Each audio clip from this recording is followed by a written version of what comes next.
Periódico Árbol de la Vida, una herramienta diseñada con contenido bíblico para alcanzar a toda la familia. Tiene secciones personales muy directas para usted y para mí. Tiene secciones para jóvenes, secciones para padres y secciones para parejas. Disfrútalo en familia.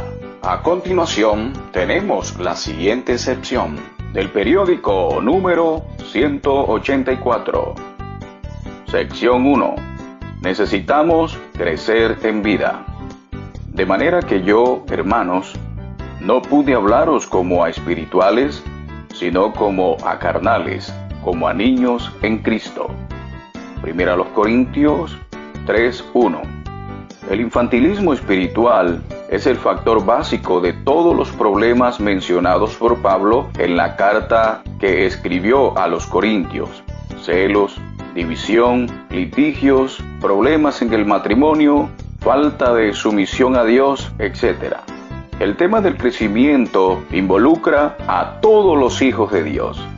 Después de que una persona nace de nuevo, el siguiente paso es crecer. Pero, ¿qué es crecer en vida? Antes de hablar de eso, necesitamos decir lo que no es el crecimiento en vida. El crecimiento no tiene nada que ver con el conocimiento bíblico o el comportamiento ético. Alguien puede tener estos dos elementos bien desarrollados y todavía ser un niño en Cristo. El crecimiento en vida está relacionado con el crecimiento de Cristo en nuestro interior. Fue el Señor mismo quien dijo que Él era la vida y que había venido a darnos vida.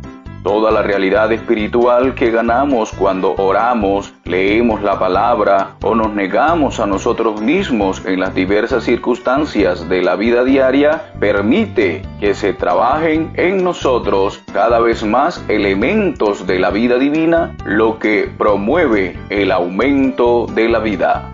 El aumento de la vida divina en el creyente es su capital espiritual. Para hablar del crecimiento espiritual, el apóstol Pablo utiliza la figura de una labranza. Yo planté, Apolos regó, pero el crecimiento lo ha dado Dios. Versículo 6. La labranza es una cuestión de vida. La vida que el Señor dijo que vino a darnos fue plantada por primera vez en nosotros cuando recibimos el Evangelio. En ese momento, el Señor como vida entró en nuestro espíritu humano. Ahora Él como vida debe germinar, brotar, crecer y florecer y dar fruto. Necesitamos crecer individualmente como planta y colectivamente como labranza. Todos los hijos de Dios deben buscar el crecimiento en vida. Pablo dijo que había plantado y Apolos regado. Aquí está el secreto del crecimiento: ser regado. Si una planta no se riega, además de no crecer, se muere. De la misma manera, como plantas de Cristo, necesitamos ser regados. Somos regados cuando de corazón cantamos un himno. Leemos la palabra de Dios, la meditamos y la aplicamos en nuestra vida cuando oramos para buscar al Señor y tener comunión con los hermanos. Es interesante que, al hablar de crecimiento en vida, Pablo no hizo uso de la figura de una fábrica o una escuela. En una fábrica hay mucho trabajo y en la escuela tenemos enseñanza, pero el crecimiento en vida no se da en estos ambientes. No son nuestras obras las que nos harán crecer, tampoco recibir instrucciones sobre qué hacer. La única manera de crecer en vida es vivir en la labranza de Dios. Es allí donde somos regados y donde Dios actúa para que el Señor Jesús pueda germinar, brotar y crecer en nosotros. Los cristianos oran al Señor por muchas cosas.